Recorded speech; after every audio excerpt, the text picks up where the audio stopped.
Well, today our mission takes us deep into a puzzle. We're decoding not just a single message, but really a whole decade of fear.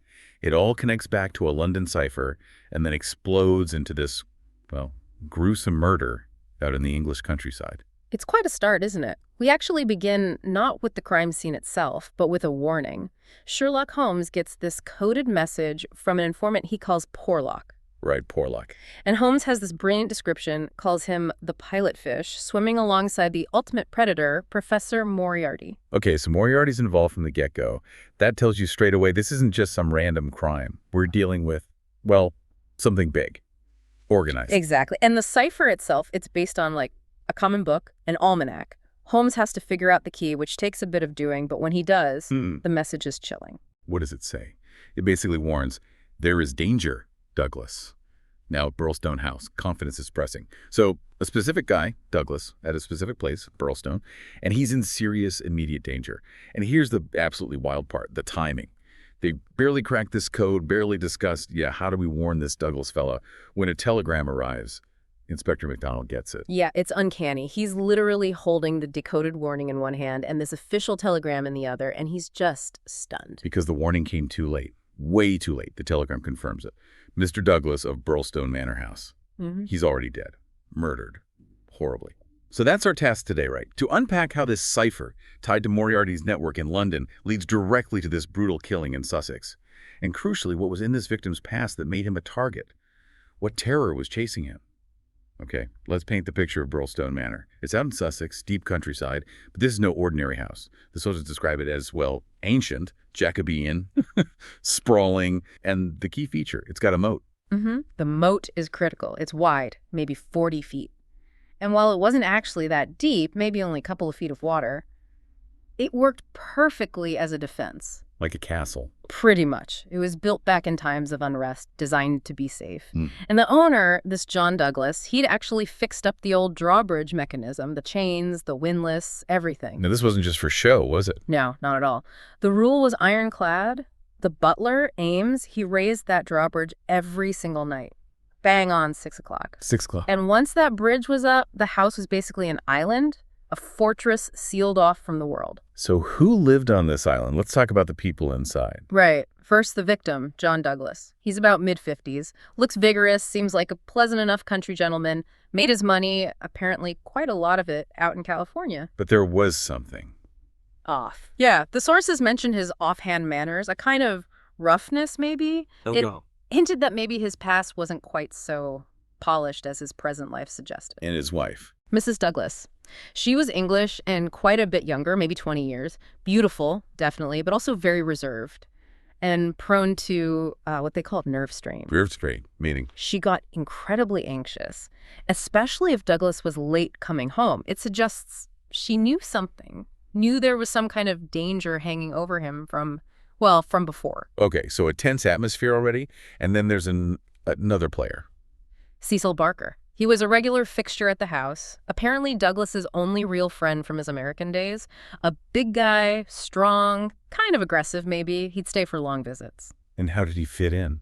Well, the servants noticed things. Apparently, Barker's presence sometimes irritated Douglas, caused a bit of jealousy even. Yeah. So you have this dynamic, this triangle, inside the fortress. Right, and then the murder happens. How was he found? It was brutal, utterly barbaric. Douglas was in his study, dead, shot point blank in the face. My God, with what? A sawed-off shotgun.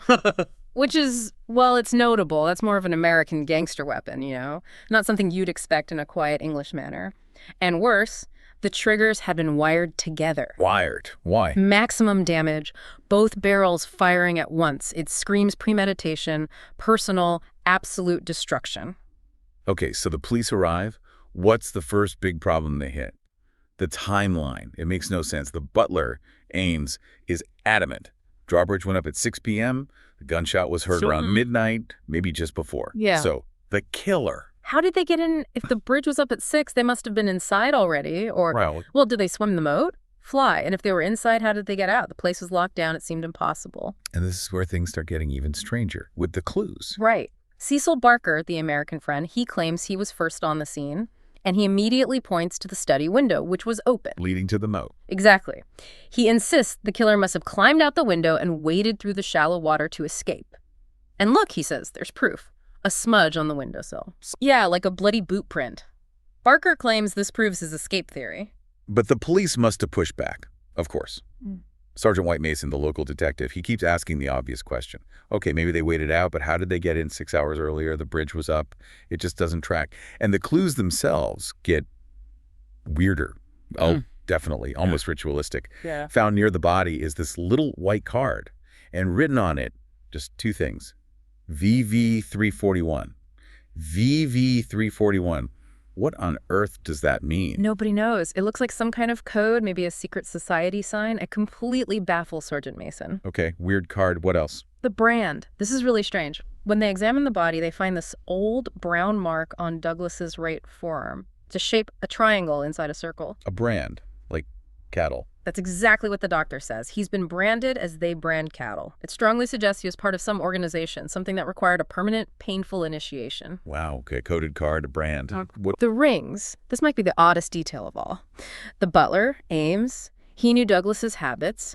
Douglas always wore 3 rings on one finger. At the bottom, closest to his hand, was his plain gold wedding ring. Okay. Above that, he wore 2 flashier rings. One was a gold nugget, the other shaped like a snake. Right. Now get this. The killer somehow took off the outer 2 rings, the nugget and the snake. They then took the wedding ring off the finger, and then they put the nugget and snake rings back on the dead man's finger. Wait, they took the wedding ring but put the other 2 back. Why? That makes absolutely no sense. Exactly. It's not something a panicked killer does in a hurry. It feels deliberate, symbolic, almost theatrical, but baffling. Sergeant Mason just shakes his head and says, everything about this case is rum. Rum. Yeah, I'd say so. It's a mess of contradictions. An outsider theory that doesn't fit the timeline. An inside job with bizarre rituals. Precisely the kind of chaos that gets Sherlock Holmes interested.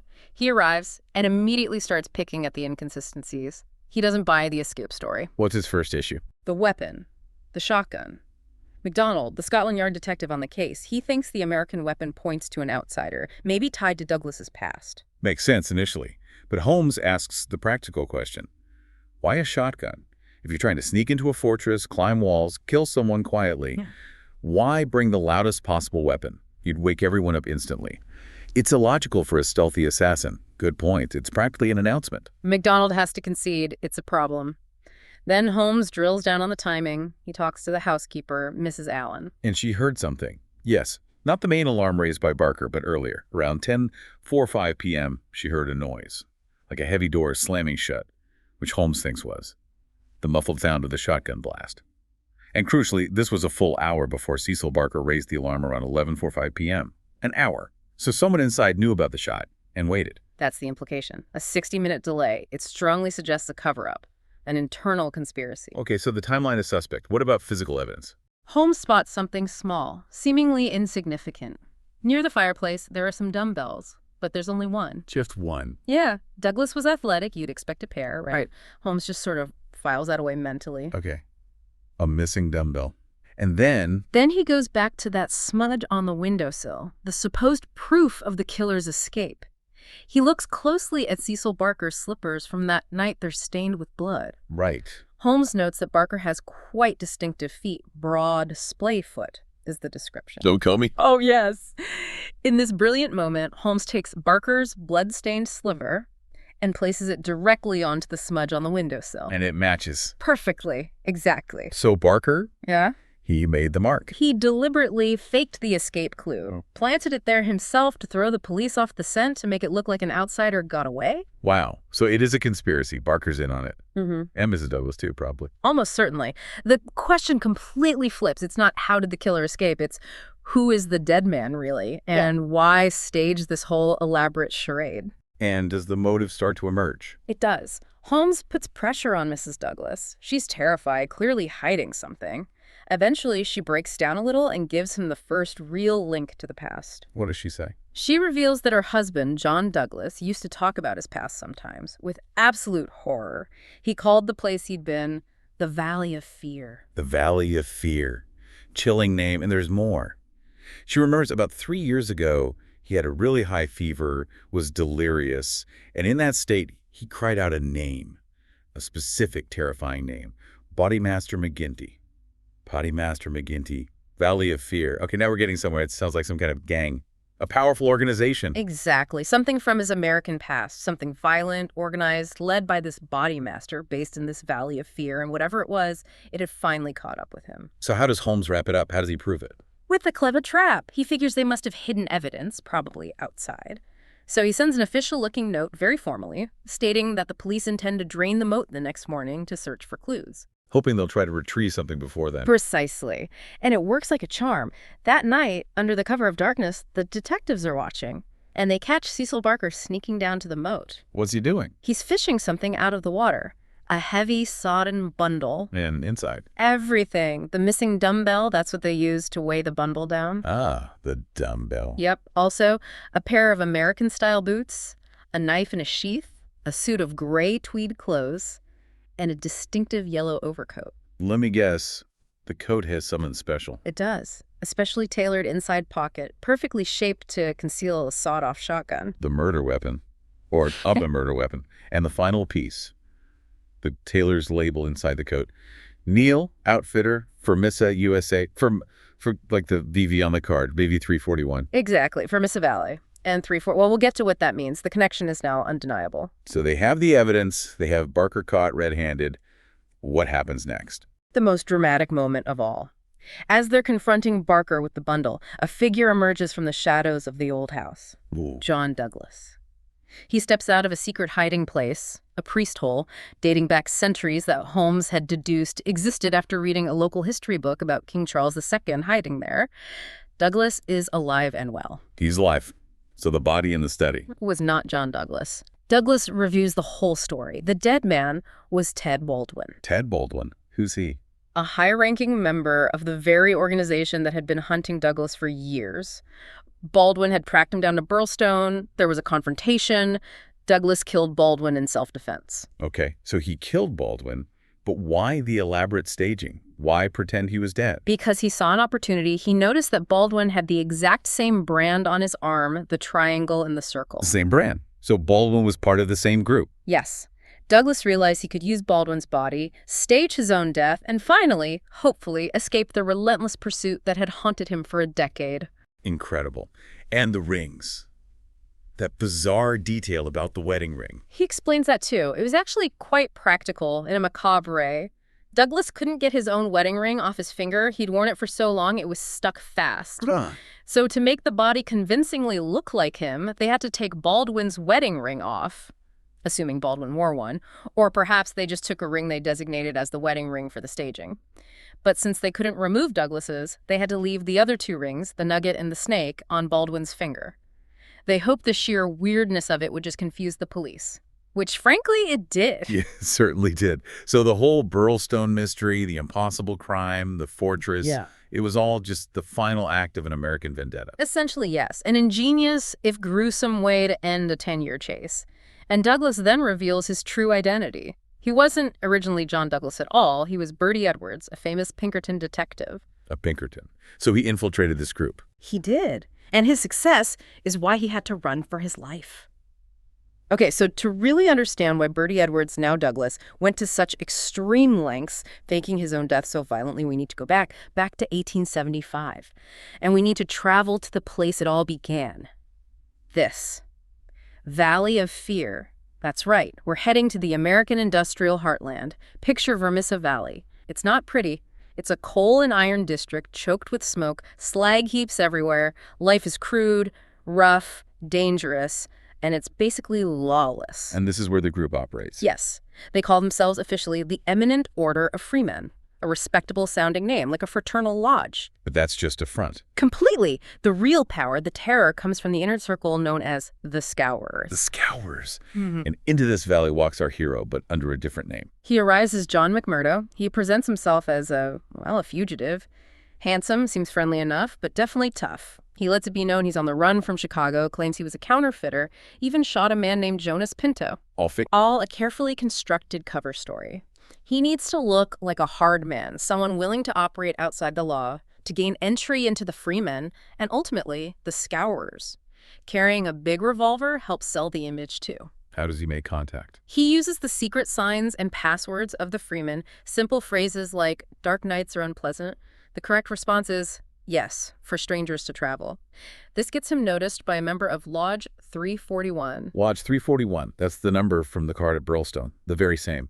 This local member points McMurdo towards the man who really runs things in Vermissa Valley, Boss McGinty, the body master. That's him, Blackjack McGinty, body master of Lodge 341. He's described as this huge figure, black-maned, physically imposing. But his real power isn't just brute force. No, what is it? He's a politician. He actually holds elected office as the Counselor of Roads. A counselor. So he's part of the legitimate system. He uses that legitimacy as a shield. It lets him control contracts, extort businesses, bribe officials, and generally terrorize the entire valley with impunity. The honest folk are terrified into silence. Because McGinty scours control everything. The police, the witnesses. They ensure no scourer ever gets convicted. McGinty struts around, dripping with diamonds and gold chains, totally untouchable. So McMurdo meets McGinty. How does he get initiated into this lodge? It's a brutal process, designed to test loyalty and inflict pain. He's hooded, blindfolded, they press sharp points against him. It's all about enduring pain and proving you won't break. And the brand. That's the final step. The agonizing pain of the branding iron on his forearm, searing that mark the triangle inside the circle permanently onto his skin. The same mark found on Baldwin's body years later in England. Once he's branded, he's in. What does he discover the lodge actually does? It becomes crystal clear very quickly that this eminent order of freemen has zero to do with charity or brotherhood. It's purely a front for organized crime. Murder for hire, blackmail, extortion, intimidation. That's the real business of Lodge 341. Undischargedly planned murders. Pretty much. The sources describe their meetings. They have an agenda paper where they literally list potential targets, maybe a mine foreman who fired one of their members, like Foreman Blaker, or a prosecutor who won't back down, like Andrew Ray. They discuss it like any other business decision. And they get away with it. Always. Always. They boast about their clean jobs. For 10 years, not a single scourer had been successfully convicted. They'd shot policemen, murdered defenseless people, blown up houses. Total impunity built on terror and corruption. It's a bleak picture. Is there any light in this darkness for McMurdo? There is. He finds it in Eddie Shafter. She's the daughter of the German man who runs the boarding house where McMurdo is staying.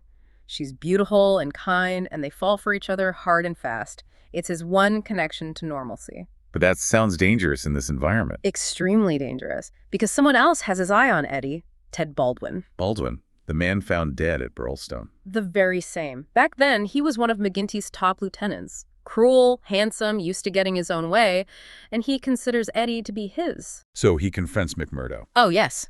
Baldwin makes it very clear. He even shows McMurdo his own brand mark, the triangle in the circle, like a warning between members. He tells McMurdo to back off or he'll regret ever coming to the valley. Suddenly, the mission isn't just professional for McMurdo Edwards, it's intensely personal. The pressure must be immense. It mounts further. One of the lodge members, a man named Morris, seems weaker, maybe has more of a conscience than the others. He confides in McMurdo, expresses his horror at what they do, the beatings, like the one they gave old Mr. Stanger, the murders committed in cold blood, even in front of children. Does Eddie know how dangerous it is? She knows. She's terrified for McMurdo. She begs him to run away with her. She tells him the Scourers are too powerful, that no one can touch them, that he'll be killed if he stays. "Fly with me, Jack," she pleads. "We can live far from these wicked men." But he can't leave. He's Bertie Edwards, the Pinkerton. He has a mission. Exactly. His face apparently just sets like granite. He tells her he needs more time, maybe a year, to find an honorable way out. His duty to expose the Scourers, to bring them down, overrides everything else, even his own safety, even his love for Eddie. He has to see it through. So how does he finally bring them down? What's the end game? The Scourers give him his chance, unknowingly. They order him to carry out a major hit. Assassinate Chester Wilcox, a mine manager who's known for being fearless and refusing to bow to their intimidation. Does McMurdo do it? No. He uses the mission brilliantly. He needs to look like he's doing it to maintain his cover, so he secretly warns Wilcox, tells him to get out of town. Okay. Then McMurdo goes ahead and blows up Wilcox's house, but it's empty. Wilcox is safe. McMurdo returns to McGinty in the lodge, reporting mission accomplished. This cements his reputation as a loyal, ruthless scourer, just when he needs it most. But time is running out. Yes. Yeah. Brother Morris, the uneasy one, gives him a critical warning. He says the Pinkerton agency is getting serious, closing in. And they know their best agent, the famous Bertie Edwards, is somewhere in the valley. So Edwards McMurdo realizes his cover is about to be blown. Any day now. Probably a letter is on its way that will expose him. He knows he has to act immediately, decisively, before they figure out who he really is and kill him. So what's his plan? This is the masterstroke, right? It is. He goes to the very next lodge meeting, looking urgent. He tells McGinty and the Inner Circle Baldwin, a man named Haraway, the key leaders that he's done it. He's found the Pinkerton detective. He pretends he's found himself. Not quite. He says he's found the detective who is supposedly operating under the alias Steve Wilson and lodging nearby. And Edwards claims he can lure this Wilson to his own isolated house later that night, maybe 10 p.m. How? By promising to sell him incriminating lodge secrets, the secret papers, for cash. He makes it sound like he's setting a trap for the detective. And the scourers buy it. Hook, line, and sinker. They're thrilled. They agree that 7 of the toughest members, including McGinty and Baldwin, will hide at McMurdo's house, wait for the detective to arrive, grab him, torture him if necessary to find out what the Pinkertons know, and then kill him. So the 7 leaders gather at McMurdo's house, waiting to kill Bertie Edwards. Exactly. They're drinking, getting worked up, weapons ready. Imagine the tension in that small room. They're waiting for their prey. What happens at 10 p.m.? McMurdo excuses himself, goes outside. The men inside hear the front door lock click. They think, good, the trap is set. The detective is inside. They wait. And then? Then, McMurdo walks back into the room, alone. The 7 killers just stare at him, confused. Where's the detective? McGinty finally asks, maybe sensing something's wrong, is Bertie Edwards here? And McMurdo, he looks at them, face like granite firmness, according to the text. And he delivers that iconic line, yes, Bertie Edwards is here. I am Bertie Edwards. Boom. Yeah. The reveal. What happens then? Chaos. Instant chaos. But before the scours, shocked and probably half drunk, can even react, there's the sound of shattering glass, rifle barrels poke through every window. Captain Marvin, head of the mine police, and 40 armed men storm the house. Cavalry arrives. Just in time. The 7 leaders, McGinty, Baldwin, all of them are completely trapped, overwhelmed, disarmed. It's over. And Edwards explains everything. He does. Tells the police, tells the captured scourers he was never a criminal. He joined them, endured the branding, lived the life, all to gather the evidence needed to destroy them from within. He prevented murders when he could, like Stanger's beating being less severe than planned, or warning Wilcox. But sometimes, agonizingly, he had to let things happen to maintain his cover until, as he says, he had every man and every secret right here in this hand. An incredible infiltration. He won. He beat the Valley of Fear. He won the battle in the valley, yes, but the victory came at a steep, long-term price. Hashtag outro. Yeah, the immediate aftermath was pretty decisive. With Edwards' testimony and evidence, the Scour organization was broken. They held the trial securely away from Vermissa so no intimidation could happen. Blackjack McGinty, the terrifying bodymaster, apparently just crumpled in court. He and 8 of his main guys were hanged. Justice served, for some of them at least. Yeah. Edwards and Eddie. They got married, changed their names to John and Eddie Douglas, and fled the valley. They found a measure of peace for a while. But only for a while. That shadow from the Valley of Fear. It didn't just disappear, did it? Not a chance. Edwards knew the men he'd dealt with. Ted Baldwin, remember, was one of the leaders he trapped. Baldwin and several others, like the Willoughby brothers, managed to escape the hangman's noose. And they swore revenge. A blood oath to hunt down Bertie Edwards no matter where he went. So they chased him. For how long? For 10 long years. Across America, Chicago, California, forcing him constantly to look over his shoulder, to move, to hide, until finally he crossed the Atlantic, hoping the distance and the fortress of Birlstone Manor in England would finally make him safe. But Baldwin found him, which led to the confrontation, Baldwin's death, and Douglas Edwards staging his own death. Exactly. It was the culmination of that decade-long pursuit. And after telling his story to Holmes and the English police and being cleared of murder because it was self-defense, Douglas genuinely thought, okay, finally, it's over, I'm free. But Holmes wasn't so sure. Holmes saw a bigger picture. He knew about the interconnectedness of crime, especially with Moriarty potentially involved via that initial cipher. He strongly warned Douglas to get out of England immediately. He said something like, there are forces here which may be more dangerous than those he has escaped. He suspected Moriarty was still pulling strings. He suspected the danger wasn't just the remaining scourers anymore. Sadly, Holmes was right. Just 2 months later, news arrives. Douglas, who was traveling under his friend Cecil Barker's name, Jack Douglas, for safety, was lost overboard. Fell from the ship Palmyra during a storm near St. Helena. Locked overboard. Or pushed. Holmes receives this chilling anonymous note shortly after. It just says, "Dear me, Mr. Holmes, dear me," almost mocking Moriarty. Holmes confirms it to Cecil Barker. The final act, the death of the man once known as Bertie Edwards, wasn't carried out by the surviving Scourers directly. Professor Moriarty. Holmes concludes that Moriarty effectively outsourced the job. The American gang, the Scourers still seeking revenge, were likely used as Moriarty's instrument. He needed Douglas eliminated, perhaps because Douglas knew too much or was simply inconvenient now. Dealing with him directly might have been too messy, too public for Moriarty's usual style. So Moriarty used the Scourers' vendetta to get rid of Douglas. It seems so. He leveraged their existing motive and network to achieve his own ends, keeping his own hands clean.